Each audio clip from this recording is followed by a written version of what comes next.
जय श्री कृष्ण। आप सभी को ज्येष्ठ मास के 17वें दिन की ढेरों शुभकामनाएं। प्रिय भक्तों, आज ज्येष्ठ मास का शुक्ल पक्ष का दूसरा दिन है। तिथि के अनुसार तृतीय तिथि है। कारण ये कि एक दिन का क्षय हो गया है, अर्थात प्रतिपदा का इस वर्ष क्षय हो जाने के कारण 16 तारीख को द्वितीया सीधी आई थी, उसके बाद आज तृतीया है। और ज्येष्ठ मास क्योंकि अधिक मास से पहले ही आरंभ हुआ था, ज्येष्ठ मास के पहले 15 दिन अधिक मास से पहले आते हैं और अंतिम 15 दिन अधिक मास पूर्ण होने के बाद आते हैं। बीच में 1 महीने का अधिक मास होता है, यही शास्त्रीय नियम है। तो अधिक मास का महात्म्य में आप श्रवण कर रहे हैं। अधिक मास महात्म्य में, जिसमें 17वें दिन की कथा आज श्रवण करेंगे। ये महात्म्य परम कल्याणकारी है। यह महात्म्य आप स्कंद पुराण से श्रवण कर रहे हैं। तो आइए भगवान का ध्यान करते हुए, परम पूज्य गुरुदेव के चरणों की वंदना करते हुए आज के अध्याय को आरंभ करेंगे। आपसे निवेदन है कि ये श्री पुरुषोत्तम मास महात्म्य का वीडियो है, तो कृपया एक बार लाइक अवश्य कर दीजिएगा। परमेश्वर वासुदेव आप पर कृपा करें। उनकी कृपा प्राप्त करने के लिए कमेंट बॉक्स में अवश्य लिखिएगा जय श्री हरि या ओम नमो भगवते वासुदेवाय। आप देख रहे हैं देवभूमि ज्योतिष संस्थान का प्रतिष्ठित YouTube चैनल देवभूमि धार्मिक। प्रिय भक्तों, चैनल पर नए हैं तो सब्सक्राइब कीजिए, क्योंकि ये एक प्रतिष्ठित ज्योतिष संस्थान का चैनल है। यहाँ हम सभी जानकारियाँ ज्योतिष शास्त्र और पंचांग पर आधारित प्रदान करते हैं तथा प्रतिदिन का, प्रत्येक माह का महात्म्य श्रवण कराते हैं। जब सब्सक्राइब करेंगे तो वहाँ एक घंटी का निशान बना हुआ आएगा, उसको अवश्य दबाइएगा, तभी आपको हमारे सारे वीडियो प्राप्त होंगे, अन्यथा आपसे जानकारी छूट जाएगी। आइए प्रिय भक्तों, अब भगवान नारायण का ध्यान करते हुए, परम पूज्य गुरुदेव के चरणों की वंदना करते हुए आज के महात्म्य को आरंभ करते हैं।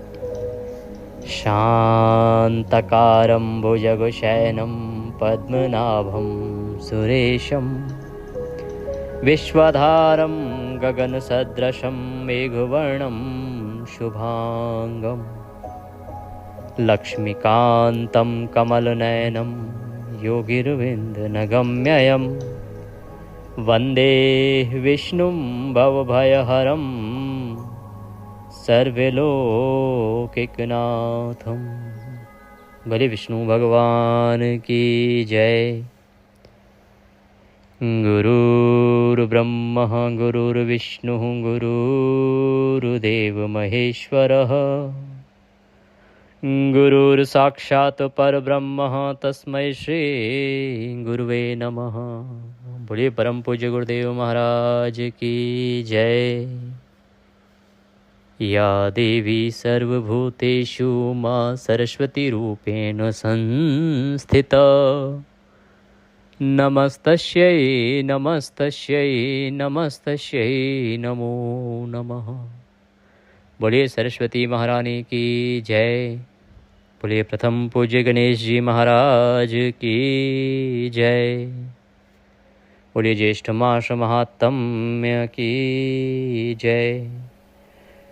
बोलिए ज्येष्ठ मास की जय।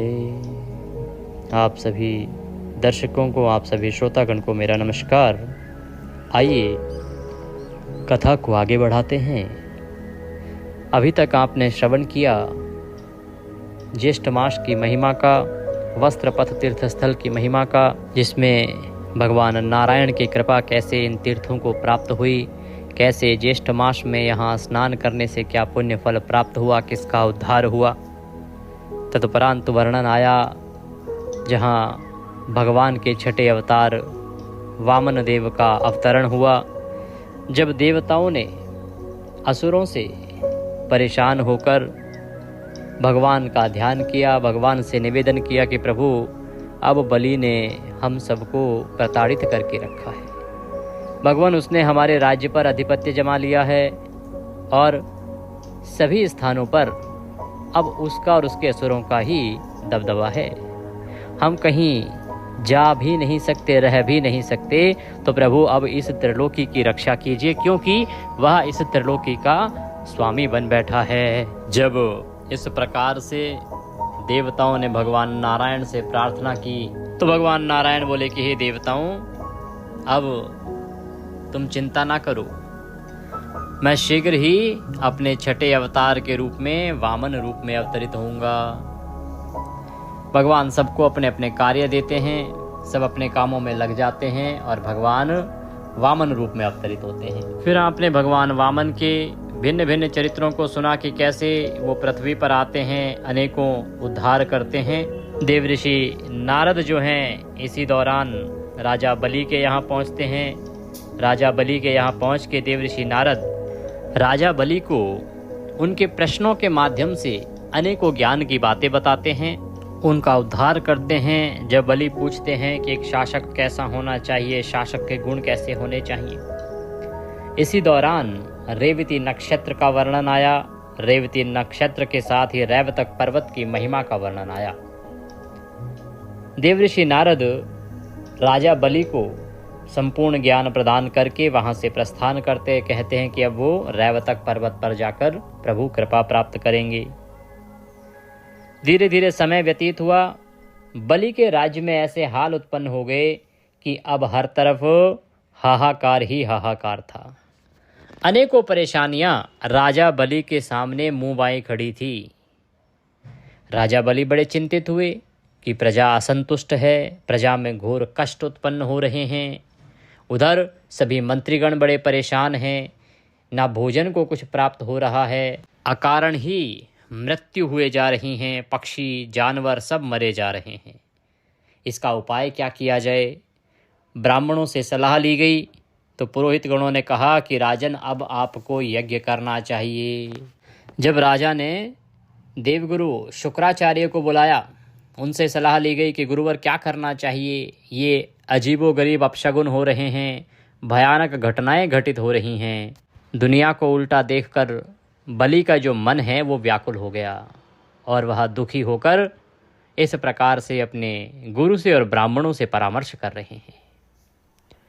शुक्र कहते हैं कि अपशगुन के बुरे प्रभावों को दूर करने के लिए एक यज्ञ करें जिसमें अपनी संपूर्ण संपत्ति किसी ब्राह्मण को दान कर दें। ब्राह्मणों और क्षत्रियों के साथ 12 वर्ष तक चलने वाला एक बड़ा यज्ञ करें। ब्राह्मणों, ऋषियों, ब्रह्मचारियों और दूर रहने वालों को भी इस महान यज्ञ में निमंत्रण भेजें। तो शुक्राचार्य जो गुरुदेव हैं, जिनके कहने के अनुसार बलि चलते हैं, उन्होंने उन्हें यही समाधान दिया कि अब ये जो अपशगुन हो रहे हैं इनको रोकने का एक ही उपाय है कि 12 वर्षीय यह यज्ञ किया जाए। ब्राह्मणों को इसमें खूब दान दिया जाए, आपके दर से कोई याचक खाली ना जाए। प्रतिदिन यह यज्ञ होगा जो 12 वर्षों तक चलेगा। तो जिस प्रकार से शुक्राचार्य ने कहा उसी प्रकार से राजा ने निर्देश जारी कर दिए। राजा के निर्देश जारी करने के अनुसार दूर दूर तक निमंत्रण भेजे गए। दूर दूर से बड़े बड़े विद्वानों को, कुशल ब्राह्मणों को बुलाया गया। उसने उन्हें उस यज्ञ में दीक्षा दिलाई जिसमें सब कुछ दान के रूप में दिया जाता था। यहाँ पर राजा बलि का संकल्प था कि इस यज्ञ में निवेदन किए जाने पर एक ब्राह्मण को वो सब कुछ दे देंगे। बलि कहते हैं कि मैं एक ब्राह्मण को सब कुछ दे दूंगा।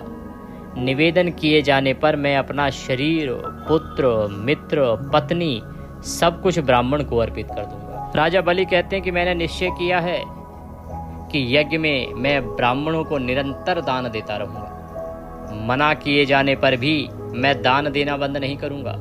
यदि ब्राह्मण मुझे मना भी करें तो भी मैं दान अवश्य दूंगा। यदि मैं निवेदन किए जाने पर भी दान नहीं दूंगा तो मेरा यज्ञ व्यर्थ होगा। राजा बलि की यह भी प्रतिज्ञा है कि मान लीजिए किसी ब्राह्मण ने कुछ निवेदन किया और मैंने उसका निवेदन पूरा नहीं किया, उसकी इच्छा पूरी नहीं करी, तो ये जो यज्ञ है ये व्यर्थ हो जाएगा, इसका कोई पुण्य फल उसे प्राप्त नहीं होगा। अनेक योजनों में फैले एक दिव्य मंडप का निर्माण करके उपहार, भोजन और वस्त्र वितरित किए जाएंगे। जब राजा बलि ने घोषणा की, यज्ञ आरंभ हुआ तो 7 ऋषि आकाश मार्ग से पृथ्वी पर आए।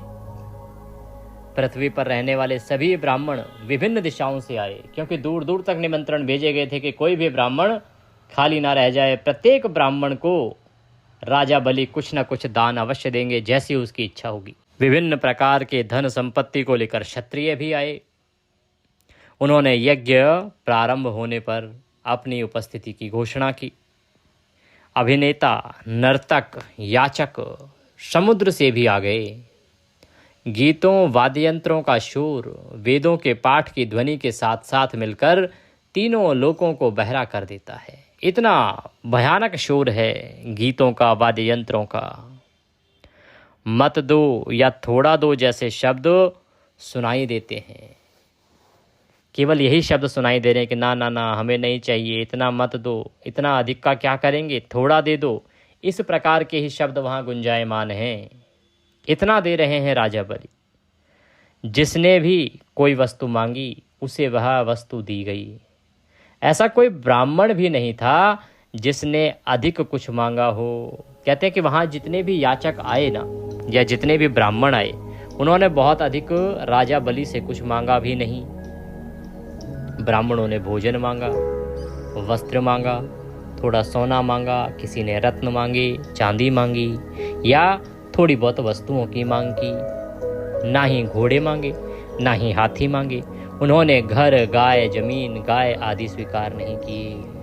उन्होंने ना तो गाय ली, ना घोड़े लिए, ना हाथी लिए, ना ही जमीन ली राजा से, और ना ही घर आदि दिए।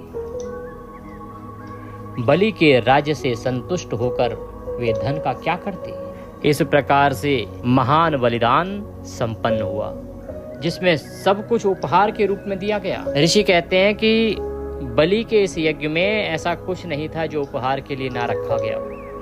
प्रत्येक वस्तु उपहार के लिए थी, और जिसने जो मांगा, जिसने जो चाहा वह दिया गया। कहते हैं उन्होंने नृत्य किया, गीत गाए, भजन गाए।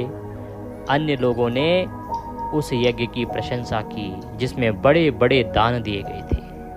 ब्रह्मा, इंद्र, रुद्र, ग्रह, सूर्य, चंद्रमा को भेंट और पवित्र भजनों से प्रसन्न किया गया। इतना ही नहीं कि केवल ब्राह्मणों को बुलाया गया, वरन जो देवता हैं उनको भी मंत्रों के द्वारा या उनके भजनों के द्वारा भिन्न भिन्न प्रकार से, अनेकों प्रकार से भेंटें दी गई और उनको भी प्रसन्न किया गया।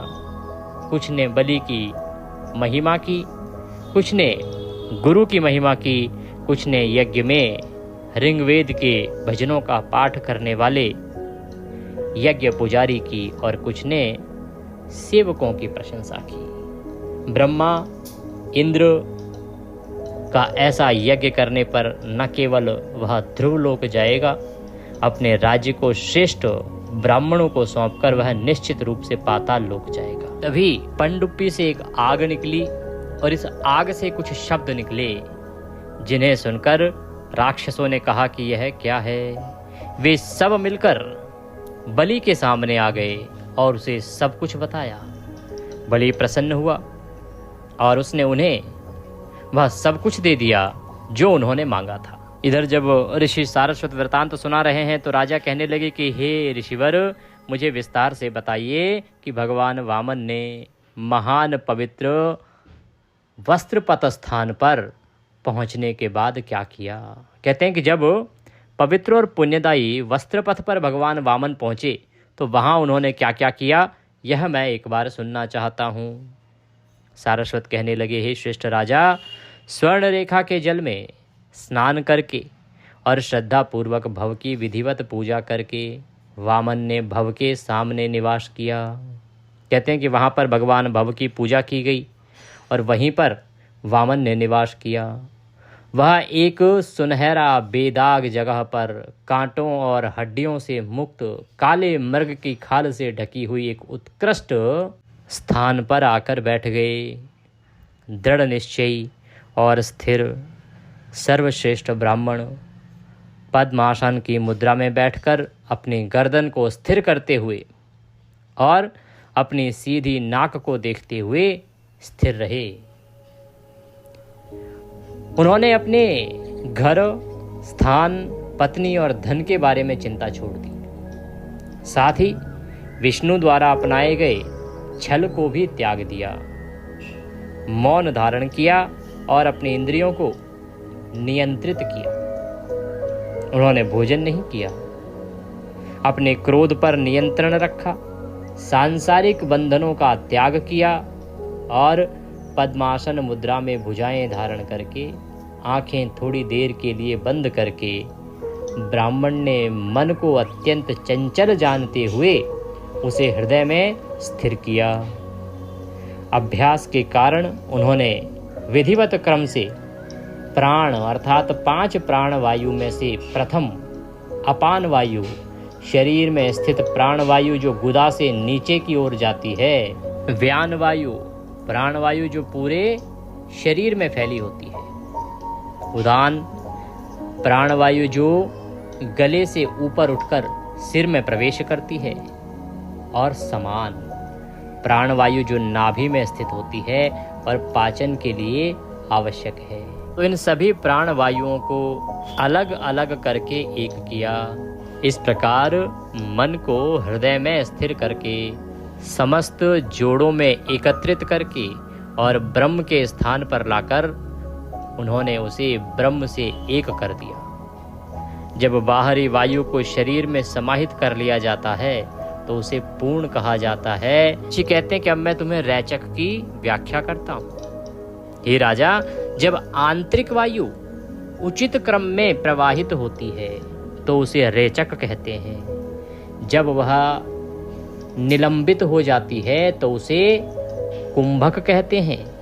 जब योग के अनुयायी 25 सिद्धांतों को जान लेते हैं तो वे 7 जन्मों में किए गए सभी पापों से मुक्त हो जाते हैं। तो जब रैवतक पर्वत पर वामन भगवान पहुंचे हैं और वहाँ एक योगी की तरह उन्होंने योग साधना की है, सब कुछ छोड़ के एक योगी की तरह योग साधना की है और अपनी संपूर्ण शक्तियों को जागृत किया है। यहाँ इस अगर महात्म्य को आप ध्यान से सुन रहे हैं और आपको पुराना याद है तो आप देख पाए होंगे अभी तक आप कितना जानते थे वामन भगवान के बारे में। केवल कि भगवान ने वामन रूप धारण किया और बलि का मर्दन किया, पर यहाँ इस महात्म्य के माध्यम से आप उनके अनेकों चरित्रों को देख रहे हैं। यहाँ उनके शिक्षण काल का भी वर्णन आया था। उन्होंने कैसे शिक्षा ग्रहण करी, शिक्षा दीक्षा ग्रहण करके कैसे उन्होंने पुराणों को पढ़ना सीखा, किस प्रकार से उन्होंने वेदों का अध्ययन किया। उस जिस प्रकार से भगवान श्री कृष्ण के बारे में आप जानते हैं कि वो बाल्यकाल से लेके फिर बड़े हुए, फिर गुरुकुल गए, अनेकों लीलाएं की, इसी प्रकार का पूरा घटनाक्रम वामन अवतार के समय भी हुआ। पर हम केवल कितना जानते हैं, हम जानते हैं कि भगवान वामन आए, राजा बलि के साथ उन्होंने छल किया, ये कहें कि राजा बलि से उन्होंने 3 पग भूमि मांगी, बस यही हम जानते हैं भगवान वामन के विषय में।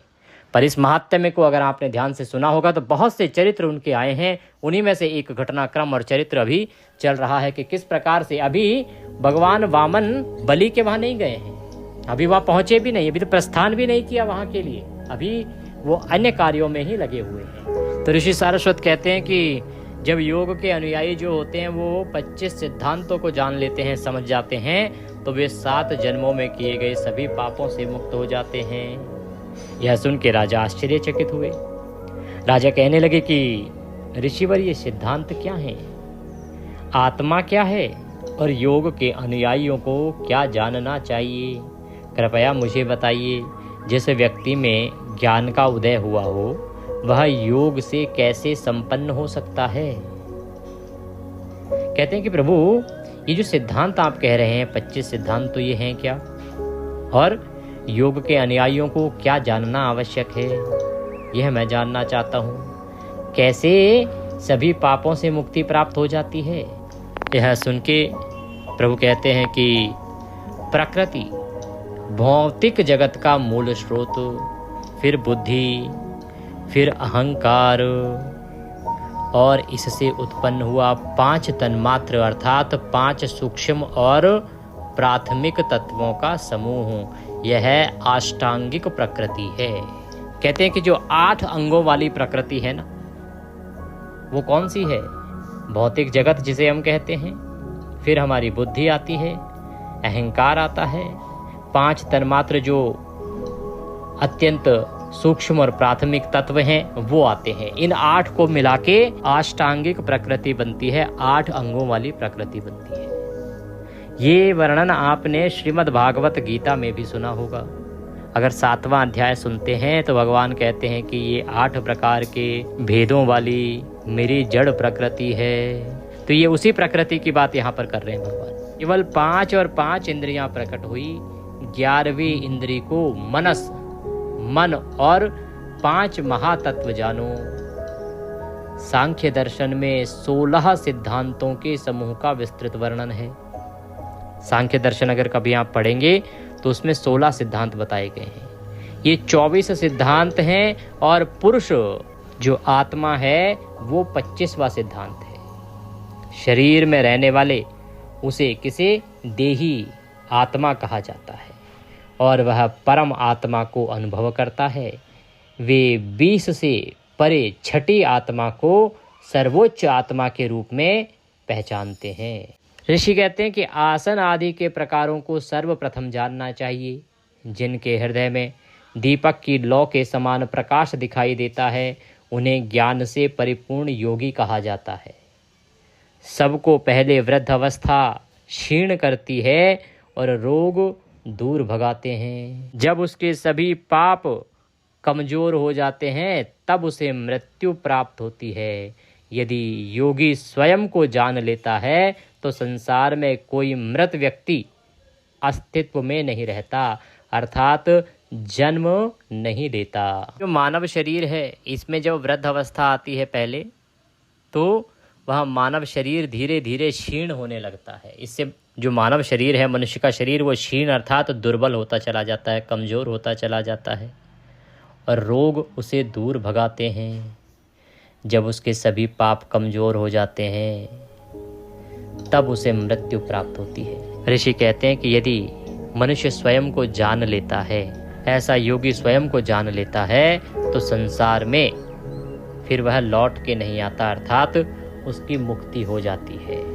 वह जन्म मरण के चक्र से छूट जाता है। फिर द्वारों अर्थात निकासों को रोककर वह 10 श्वासों को मुक्त करता है।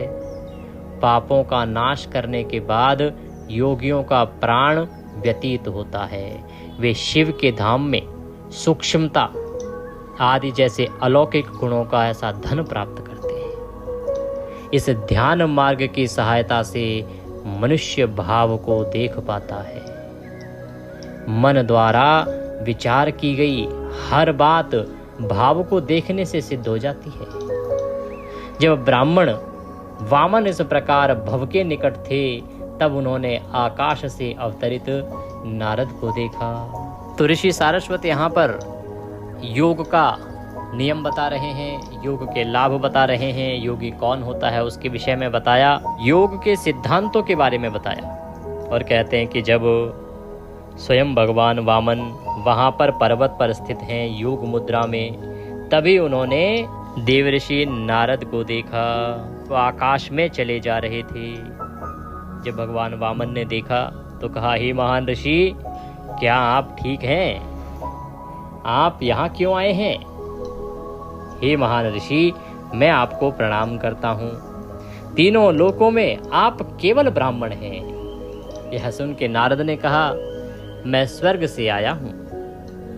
मैं अपनी कुशल क्षेम के विषय में आपसे क्या कहूँ। ब्रह्मा का दिन के स्वामी के आने जाने से पूरा होता है।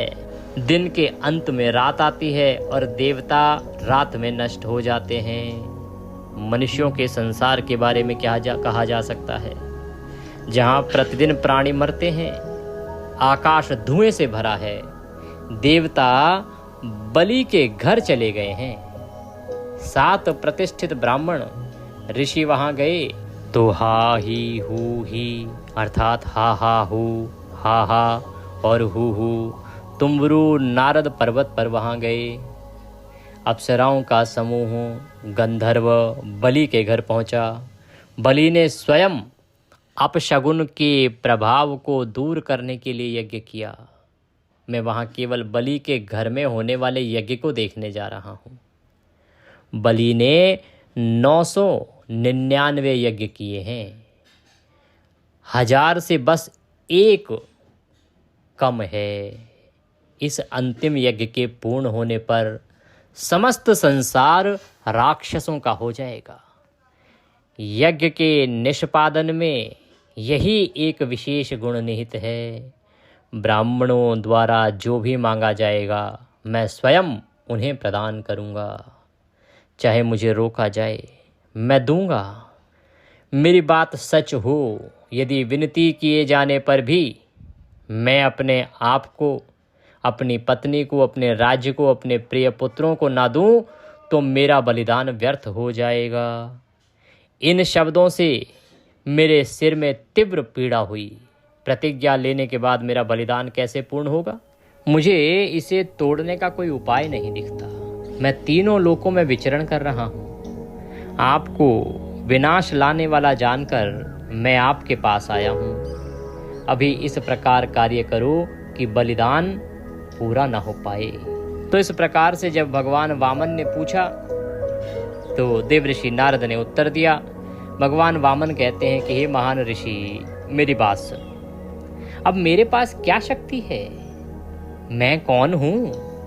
मुझे यह क्यों करना चाहिए? देवता यज्ञ में आ चुके हैं, सभी ऋषि मुनि आ गए हैं। यह यज्ञ निष्फल कैसे होगा? हे ब्राह्मण ऋषि, हे विद्या के स्वामी, मेरी अन्य बात भी सुनिए। आपके पास ना तो पत्नी है ना पुत्र। तुम्हारा ऐसा स्वभाव क्यों है? युद्ध के बिना तुम्हें सुख नहीं मिलता, ना ही कलह के बिना तुम्हें सुख मिलता है। आपको इस या उस प्रकार के विवाद हमेशा प्रिय होते हैं। स्नान, प्रार्थना, देवी देवताओं के नाम जपना, यज्ञ, मृत्यु, पूर्वजों और देवताओं को अर्पण करना, नारद उन्हें अलग तरीके से करते हैं, ब्राह्मण इन्हें दूसरे तरीके से करते हैं। मुझे भी जिज्ञासा है, हे महान ऋषि, शीघ्र बतलाइए।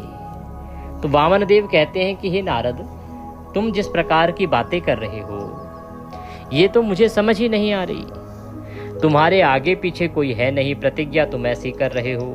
दूसरा, मुझे तुम्हारे स्वभाव से बड़ी परेशानी है। नारद, तुम्हें शांति क्यों प्रिय नहीं है? तुम इधर की उधर क्यों करते रहते हो?